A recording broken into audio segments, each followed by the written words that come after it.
Coming up on the Q30 Newscast. The nation is dealing with the effects of two separate shootings today, one in Fort Meade, Maryland, and the other in South Florida.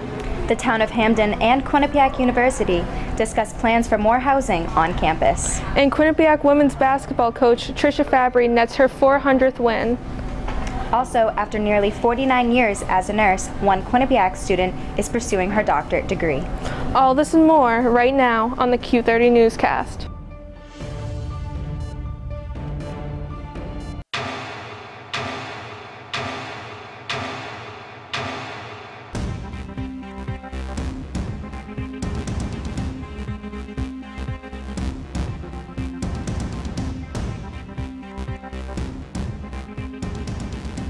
Live from the Student Center Piazza, this is the Q30 Newscast. Hello and welcome to the Q30 Newscast. I'm Sarah Russell. And I'm Krista Lane. We start tonight with some breaking news of a mass shooting at a Florida high school. Brooke Riley is standing by with an update. Some devastating news across the country today as two shootings took place within hours of each other. Shots were fired this morning as an unauthorized vehicle attempted to enter the National Security Agency's headquarters in Fort Meade, Maryland. Investigators were trying to figure out if the vehicle ended up on NSA property by accident. When the driver was told to stop, he continued to drive away. This resulted in an officer opening fire. Bullet holes were seen in the SUV's windshield, but no one was hit by gunfire. The three men in the vehicle were injured when the SUV crashed into a security barrier. The men were taken into custody to be questioned by authorities. And more sad news coming out of South Florida as one of the deadliest school shootings took place this afternoon. An armed gunman entered Marjorie Stoneman Douglas High School around 2:30 p.m. The suspect was identified as 19-year-old Nicholas Cruz. Cruz was a former student who had been expelled due to disciplinary reasons. He pulled the fire alarm to get students to come out of their classrooms before he began to fire. According to his former classmates, Cruz used to show off his guns and threatened to bring them to school. A lot of people were saying that it was going to be him, stuff like that. We threw a lot of kids threw jokes around like that, saying that he was the one to scoot up the school. But it turns out, everyone predicted it. That's crazy. In a press conference just before 6:30 this evening, Broward County Sheriff Scott Israel said at least 14 people were injured and 17 people were killed. Students filed out of the school with their hands up as SWAT team members secured the area. Some parents gathered at a nearby Marriott hotel to reunite with their children. The suspect was apprehended shortly after 4 p.m. and was treated at a nearby hospital before being released to police. Authorities will continue to release more information this evening. Stick with Q30 News for updates. Thank you, Brooke. Moving from the national level to the local level, the Student Government Association has been working on some new initiatives over the past few months. According to an email shared by the organization, they have had more hydration stations, dining options, and blue lights added on the Mount Carmel campus. They have also been working on adding hair and makeup products for people of color in the bookstore. Now, SGA is focused on possibly adding a judiciary committee to their organization. Callie Keys has more. Our first order of new business today, we're going to be in the Student Government Association General Board meeting today, SGA President Brian Lynch presented the PVP's proposal for a Judicial Ethics and Policy Board. While many agreed that this change would make a positive impact on SGA, others were hesitant due to the restructuring that would be necessary in order for it to be implemented. When I ran last April, that's what I went out to do, is to restructure this org. It's a 3-year process. It won't happen overnight. This is the first step, and it's change that needs to happen. The Judicial Ethics and Policy Board would not only be made of SGA members. The board would be split with 3 members that had never served on SGA and 3 that had. Making half of the committee, excluding the Chief Justice, non-student government members, was to have completely fresh eyes that were not members of student government at any point in their college careers. So this alleviates any unperceived bias that anyone could have. Lynch's goal prior to today's meeting was to have the board put in place for the SGA elections. After today's open forum, he now believes that the board will be put in place around mid-March. Outside of the SGA meeting room for Q30 News, Callie Keys. There may be another new addition to campus following yesterday's planning and zoning meeting. in Hamden. Christina Vitas was at the meeting where Quinnipiac presented their plans for new dorms on York Hill. What can you tell us, Christina? Well, Sarah, I can tell you it was a very interesting meeting. We had the university's attorney in the meeting to propose the Quinnipiac's plan basically on the upcoming buildings to be built on York Hill. Here's more information for you. Within the last 10 years or so, Quinnipiac has grown significantly, and the town of Hamden has felt the growing pains. Last night, in the Hamden Town Hall, a public hearing took place to assess Quinnipiac University's zoning and regulation amendment plan. The attorney lost tonight.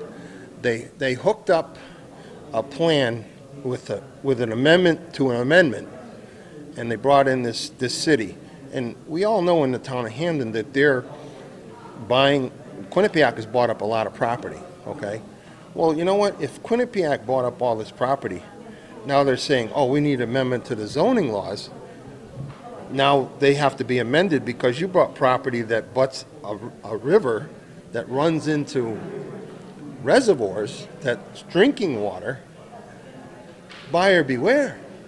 The university proposed the building of 220 new beds on York Hill campus, as well as rezoning to create a college town district. The debate stemmed from condition of approval number 9, which imposes a cap of 7,000 undergraduate students on enrollment to the university, despite that the number matches the university's long-term strategic goal. But the consensus of the commission and residents alike was that it is better to approve than deny the addition of residence halls on York Hill. I'm all for a dorm. What I'm not for is putting it in with the university district. That should be a whole separate application. It should be well publicized. It should be a public hearing. And the residents, this is our town, the residents need to have a say in what's going on. There are currently 2,077 students living off campus, which is approximately 30% of the undergraduate student body. However, the university is highly unlikely to make any decision regarding enrollment or additional housing until after the new president takes office this summer. I'm not saying kids are bad. I was a kid once. You know, you're going to party. You're going to do what you want to do. But it just, you know, the plan has to be conducive with the town of Hamden, not just Quinnipiac. It has to fit. Residents and commissioners alike still question the 220-bed increase because even if the 6-building addition to the York Hill campus happens, this is just a dent in the 2,000-plus students living off campus. Although this was a highly anticipated meeting, the only vote that did happen was for the council to postpone talking about this proposal and pushing it to March 13th. For more information and to follow this story, keep up with Q30 News. Krista, Sarah, back to you guys at the desk. Quinnipiac students were in for a treat this morning when Ireland's Great Hungry Museum Institute brought Frederick Douglass to campus. Well, almost. The museum brought in Frederick Douglass enactor Nathan Richardson to honor what would have been Douglass's 200th birthday. Those in attendance were able to witness Richardson share facts about Frederick Douglass and his life, some of his speeches, as well as some interactive moments with audience members. We spoke to Richardson about what this day meant to him as a Douglass enactor. It is monumental, and one of the things that I didn't realize that I was going to be involved in, I knew it was going to be something that was really going to be monumental, and I didn't want to get into it if I wasn't going to be fully committed. I'm happy that I am, and I'm happy to be here. That is not all that was planned for Douglass. A memorial service was held tonight at 7 p.m. in the Center for Religion. Happy birthday, Mr. Douglass. Kay Pattyfoot is here to tell us about the weather we can expect in Hamden and the surrounding area. Kay, can we expect the weather to start to warm up this week? Thanks, guys. It is freezing on the quad. I'm out here and it's about 41 degrees. Hopefully it's going to get warmer soon. But for now, stay bundled up with your coats, jackets, and gloves. Just praying it gets warmer soon. Thanks, Kay. It's time for a short break, but when we come back, our very own Beverly Wakiaga spoke to students on their thoughts about the Winter Olympics. And Shane Dennety has the latest on Quinnipiac sports from the court to the rink. Also, a new fraternity made its way to campus last week. All this and more when we come back to the Q30 Newscast.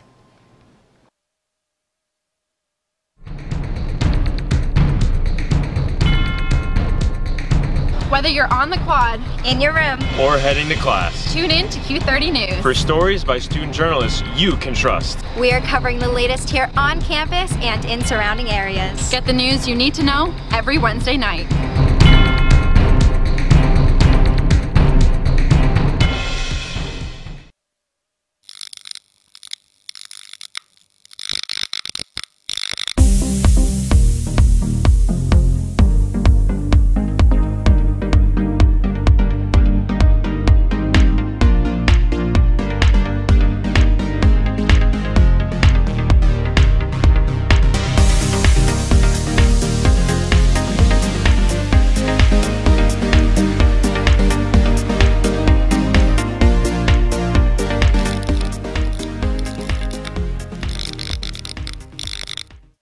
Coming up on #that, we talk about some fun events around Quinnipiac's campus. And we talk about some weird news that's been discussed around Twitter. All that and more, we are your source for Quinnipiac's entertainment news.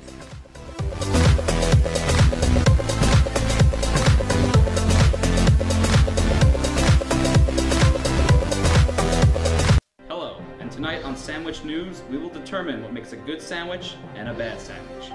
First, the standard sandwich. Uninspired and frankly, a little gross. But we have here a Ray and Mike sandwich, the Cadillac of sandwiches. And if you want one, well, come on down to Ray and Mike's at 3030 Whitney Ave, Hamden, Connecticut. Open every day from 6 a.m. to 10 p.m. Qcash is accepted. Now that's a sandwich. Welcome back to the Q30 Newscast. Thanks for sticking with us. Q-thon is 9 days away. We are joined by Tara to talk about the preparations the committee is making in these final days. Sarah Russell is standing by. Thanks for joining us, Tara. Well, Q-thon is less than 2 weeks away. How are you guys preparing? So there's a lot of little things that we have to do here and there, but for us, we're mostly just excited and, want the day to get there as soon as possible. So I think our excitement's really thrusting us forward in the preparations that we have to do for the night of. And what events are going on this week in preparation for Q-thon? Sure. So this week we have what's called Hope Week. So we're basically just trying to garner campus support, get as many people to register as possible, and just raise as much money as we can so that we can reach our goal of $250,000. And what would you like students to know about Q-thon? I think the most important thing for students to know is just come out, give it a try, see what it's like, and it's really hard to explain how great of a cause it is unless you come the night of. So it's a great event, a great cause. We just would love all the support that we can get. Well, thank you for joining us, Tara. Thank you. Back to you at the desk, Krista. The 2018 Winter Olympics are officially underway. The opening ceremony took place this past weekend, and athletes have started to bring in the medals. Beverly Wakiaga spoke with Quinnipiac students to hear their reactions to the first week of competition. The Winter Olympics have been making headlines before they even began. From the Nigerian women's bobsledding team to the decision by North and South Korea to compete under one flag, Q30 caught up with students and found out if they had been watching the Olympics. I have not. I watched a little bit when I was out on Friday night. I have actually. I watched the opening ceremony. A little bit, here and there. It's the return of the king in the men's halfpipe! For those who have been watching, the historic wins and the Olympic commercials are some of their standout moments. Snowboarder win, and I think he's our first openly gay athlete to win an event, so that was cool. Olympic commercials lately have been really fantastic, especially some of the P&G ones, the ones that refer back to the moms as well. So super emotional for me. For others, the excitement of watching their country's teams compete at the Olympics and for gold is more than enough. It's been pretty exciting. USA's done pretty well, so. Well, I'm really happy about the Nigerian volleyball. I asked my parents, and they were hyped too. So I don't know, I just find it cool there's someone representing my country in the Olympics this year. If you are not caught up on the different sports currently being played, the Winter Olympics will be on until the 25th. For Q30 News, I'm Beverly Wakiaga. The Olympic sports are not the only thing heating up. The women's basketball team, they're on fire, Krista. Yes, and we would like to thank and congratulate Trisha Fabry on her 400th win this past weekend. Shane Dennehy is here to update us on all of this past week's Quinnipiac sports. Shane, what do you have for us? Well, Kristen, Sarah, it was quite a week in Quinnipiac sports. Let's start with the women's ice hockey team, who faced two top 10 opponents this weekend. On Friday night, the Bobcats welcomed in St. Lawrence. Sarah Kuchu Godbout got the Bobcats on the board first with their first period goal. Edney Nadine tied the game shortly after for the Saints, and 1 minute later. And that was that's how the game ended, with Quinnipiac getting 1 point each in overtime. Then on Saturday, Quinnipiac welcomed in top-ranked Clarkson. It was senior night for Quinnipiac's 5 seniors: Tori DeAngelis, captain Alicia Barry, Shannon Cherpak, Titi Sanfrano, and Raquel Penoyer. Sophomore starting goalie Abby Ives was pulled midway through the second period with an apparent injury, and Allison Small came on in relief, allowing Clarkson's second goal, which ultimately led to Quinnipiac losing this one 2-0.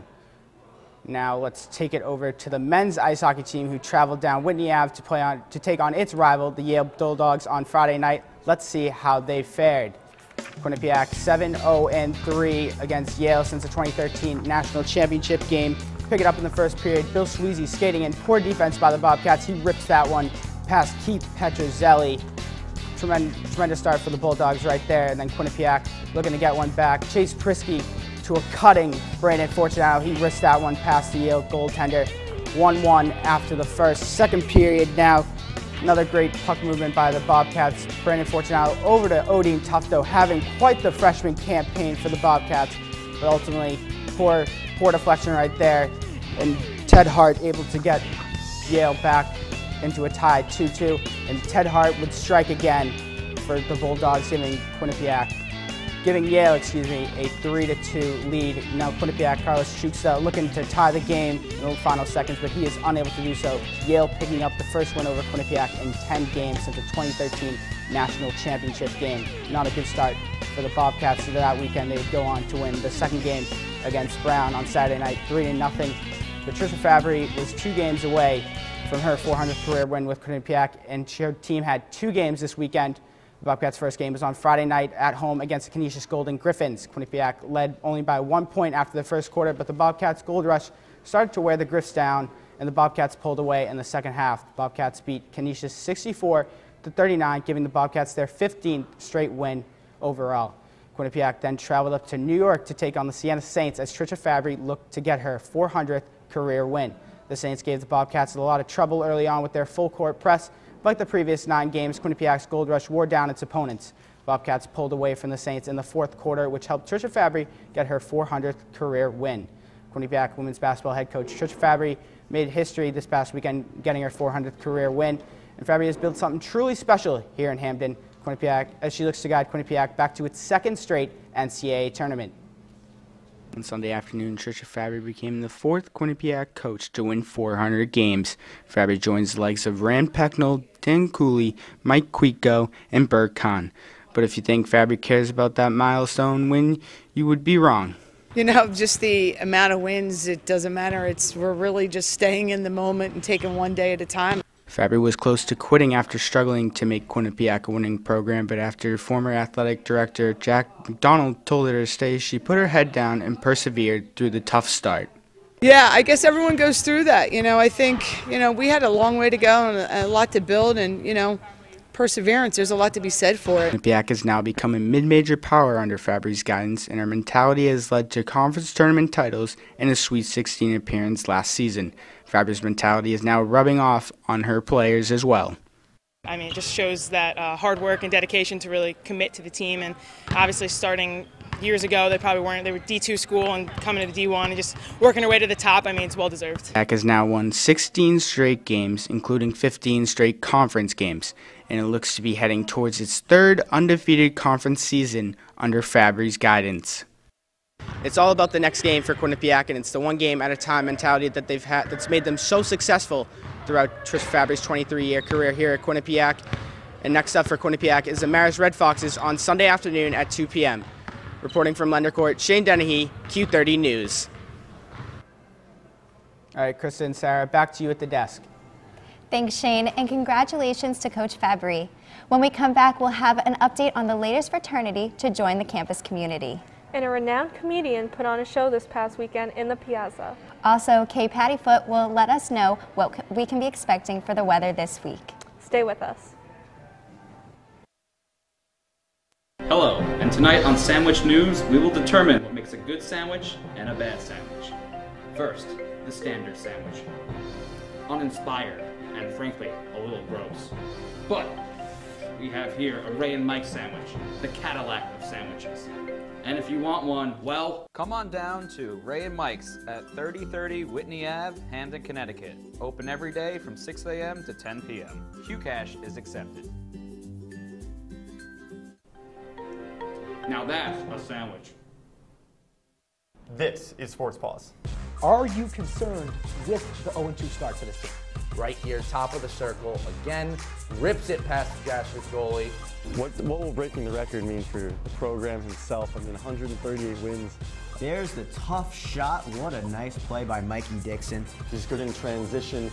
You know, just a really dynamic scorer he can create for himself. And now, Emma, it's time for the top 5 plays of the week. Coming up on #that, we talk about some fun events around Quinnipiac's campus. And we talk about some weird news that's been discussed around Twitter. All that and more, we are your source for Quinnipiac's entertainment news.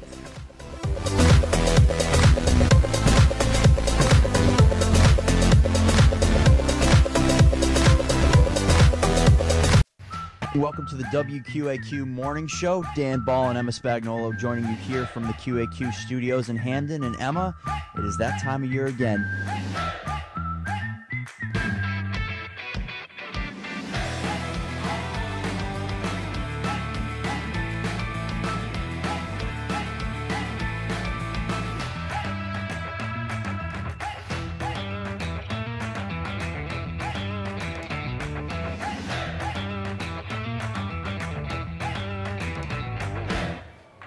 Welcome back to the Q30 Newscast. Thanks for joining us. A new fraternity has joined the Quinnipiac community. Lambda Theta Phi, a Latin fraternity, held its probate this past week. During the probate, the organization unveiled its new members on the Quinnipiac campus. Q30 spoke to Lambda Theta Phi's president and treasurer to find out what they have planned for the coming year. Hopefully we could bring some cultural diversity to this. Yeah, it's not mainstream. You know, most sororities and fraternities here are mainstream, and I'm just trying to change that. According to the members, it took almost a year and a half to get the multicultural fraternity on campus. This week, the sorority Kappa Delta hosted a variety of events on campus for their KD Confidence Week. Monday, the organization hosted guest speakers who talked to students about confidence and the history of the event. Tuesday, Kappa Delta held a fondue event to help raise money for their philanthropy. Thursday, they will be selling pinwheels, the national symbol for preventing child abuse, in the Student Center to benefit PCAA. The week will end Sunday as Kappa Delta will be hosting their 6th annual Shamrock the Ropes event. The tug-of-war competition will start at 11 in the Burt Kahn Gymnasium. This weekend in Buckman Theater, Quinnipiac's Women in Support of Humanity, WISH, will present their annual Vagina Monologues. The Vagina Monologues is an award-winning play based on playwright Eve Ensler's interviews with more than 200 women. In these monologues, different themes including rape and violence against women are discussed. The play celebrates women's sexuality and strength. Tickets are $5 at the door, and performances will be on Saturday night at 5 and Sunday morning at 10. This past Sunday, the Student Programming Board hosted comedian Adam Grabowski in the Piazza. Grabowski entertained students with jokes on a wide range of topics. He also spoke about something close to his heart, mental health awareness. He gave out wristbands to students in attendance, reminding them to take care of their mental health. Grabowski was on America's Got Talent and was the APCA Comic of the Year in 2015. Well, Krista, it's been a fairly mild week for weather here in Hamden. Yeah, Sarah, I'm hoping the weather will stay nice and warm. Kay, what can we expect? Tomorrow it's going to be 55 degrees and sunny, so maybe it will be time for the coats to go away. Tonight it will be a high of 48 degrees. Around the state it will be In New Haven, it will be 40 degrees. In Danbury, it will be 39. Torrington, 39. Killingly, 41 degrees. In Hartford, 40 degrees as well. 7-day forecast is looking like tomorrow, 55 degrees. Friday, 51 degrees. Saturday, 34 degrees. Sunday, 45 degrees. Monday, 45. And Tuesday, 53. Most of these days are going to be high in the 50s, so let's get it with the sun.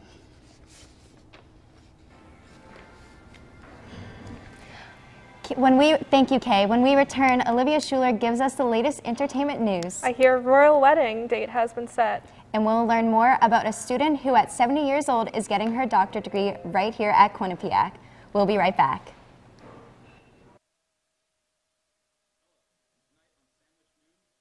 What makes a good sandwich and a bad sandwich? First, the standard sandwich. Uninspired and frankly, a little gross. But we have here a Ray and Mike sandwich, the Cadillac of sandwiches. And if you want one, well, come on down to Ray and Mike's at 3030 Whitney Ave, Hamden, Connecticut. Open every day from 6 a.m. to 10 p.m. Qcash is accepted. now that's a sandwich. Bobcat Breakdown presented by the Quinnipiac Bobcats Sports Network. We are your source for debate. Did they make the playoffs last year, Tom Jenkins? When it clicks, it clicks. We dissect Quinnipiac athletics on a scale you've never seen before. With Tobia, it almost looks like she's reaching a little bit. Plus, we bring in the biggest names surrounding college sports. We are live here at the Times Union Center with Jay Billis. And of course, some comedy. But you can only have so much arena food. I think you're crazy. Bobcat Breakdown. Tuesdays at 9:30. Welcome back to the Q30 Newscast. The Kardashians are in the entertainment headlines again over some controversial social media posts. And a missing person is discovered as a contestant on The Bachelor. Also, a popular sitcom could be making a comeback after many years off the air. Olivia Schuler has all that and more in this week's entertainment update. Thanks, guys. Diving right into entertainment news, we begin this week with Kim Kardashian. The star is under fire for one of her latest Instagram posts. Kim Kardashian is used to controversy, but has she gone too far? The Keeping Up with the Kardashian star posted an exposing picture this past Thursday. Nothing new there, but guess who captured the shot? Kim Kardashian's 4-year-old daughter, Northwest. It appears in the image Kim is facing a mirror and taking off her bra. To the right of the image, you spot North snapping the picture of her mom. Some social media users are defending the star, while others are furious over the image. What do you think? On Monday night's episode of The Bachelor, viewers watched the 22-year-old nanny from Fresno, California, Becca Martinez, be sent home. But did you know Martinez was on the missing persons list? On November 18th, the cast member was reported missing by her mother. Although the disappearance has not had an explanation until now, Martinez sat down with Jimmy Kimmel Monday night where she explained the misunderstanding. Martinez said she went up to the mountains with friends and did not have cell service. So Bachelor fans, do not be alarmed. There is no real disappearance. Would The Office be the same if it came back to television? The sitcom left in 2013, but now there's talk of a reboot. John Krasinski, who plays Jim Halpert, sat down with Ellen DeGeneres saying, "I have heard about a possible comeback, but I have not received a phone call." Krasinski said he would love to come back and get the gang together, but until the phone rings, there is no Jim Halpert in the unconfirmed reboot of The Office. NBC has yet to comment. Save the date, Meghan Markle and Prince Harry are set to be married May 19th of this year. The couple met in 2016 by a friend who played Cupid. Markle has been married before. She previously married to Trevor Engelson. They divorced after 2 years of marriage. Prince Harry has never been married before, but according to close friends, he is more than ready to put his party days to rest. Let the countdown begin to spring 2018. This is all the entertainment news I have for this week. Back to Sarah and Krista at the desk. Well, today is Valentine's Day, and a lot of organizations work to make the holiday special here at Quinnipiac. The Student Programming Board held a movie night in the Student Center where students could watch a Valentine's Day themed film, make a craft, and receive food. At the TD Bank was Valentine's Day skate night for students. Skates were provided for those who did not have any. The American Marketing Association was selling roses and chocolates today for Valentine's Day for those that were interested. Chi Omega Sorority held Kisses for Wishes today, where students could provide support to the Make-A-Wish Foundation by donating $1 and receiving a goodie bag in exchange for their donation. Also, Sigma Gamma Rho sorority held their Cupid's Corner event, where they provided delivery services of candygrams, teddy bears, and roses. Well, that's all the time we have for the Q30 Newscast this week. Be sure to follow us on Twitter and Facebook at Q30 News and on our website at Q30television.com. For the entire producing staff, the crew behind the scenes, and my co-host, Krista Delane, I'm Sarah Russell. Thanks for tuning into the newscast. We'll see you next week.